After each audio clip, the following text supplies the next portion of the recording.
Thomas has many sights he enjoys seeing on his branch line. He loves to see the top station at Farquhar, or Terrence's Field, or Bertie's bus depot. His favorite sight is a level crossing near the town of Farquhar. He likes to see cars rushing around. There was a family who lived in a neighborhood near the line. Thomas loved to see them. He would whistle when he passed by, and they would wave and cheer. One day, he was stopped at the station at Farquhar having a drink. Then his driver came up with a young boy. "Thomas, this boy has come to speak to you," he said. The boy stuttered. Hello, Thomas." Thomas recognized him as a boy from the family he liked. Thomas smiled, but the boy looked sad. "Mom and Dad say we're moving houses soon. I've just come to say goodbye. They haven't told us where, but only that we're moving." Thomas's face fell, and after a while the boy left. "Oh, driver, I don't want them to move. They're quite lovely people." The driver just patted him down softly. Just then, Toby came along. "You look sad, mate. What's the matter?" Thomas looked up. He'd been looking at his buffers. "The family from Farquhar are moving away, Toby. You know, the really nice one? Well, one of the boys told me they're moving." Toby looked slightly dismayed. "Oh dear. That is sad. But hey, maybe you'll see them again.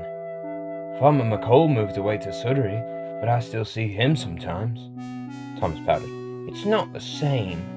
Thomas went about his work for the next few days, always feeling very sad when he crossed the level crossing.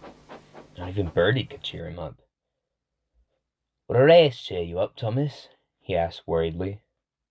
"Oh, no thanks, Bertie, but if you do see the boy, tell him I said thank you for coming to see us again." Bertie smiled and went along. Later, Thomas was in the shed, just dozing off, when the boy from the other day came dashing up. "Help, Thomas! Help! Our moving van is overheated!" And he shot off like a jackrabbit. "On our way," called the driver, as he and the fireman raced to the cab. They puffed into the yard where they saw Toby. "Oh, Thomas, what's happened?" But before Toby could ask, Thomas interrupted. "No time to explain, Toby. Just grab a mail van and follow me," he said, being coupled up to a mail van. Right," said Toby, and he grabbed the mail van and rushed after Thomas. When they arrived at where the moving lorry had broken down, the family crowded around Thomas. The driver jumped down. They said something Thomas couldn't quite hear over the lorry's engine whirring. But soon they got to work quickly moving furniture and boxes from the lorry into the mail vans. When they were done, the driver hopped into the cab and they started off. Thomas felt wonderful to be helping. Before long, they eased into a siding near the top station at Farquhar. "Well, that wasn't far at all, driver.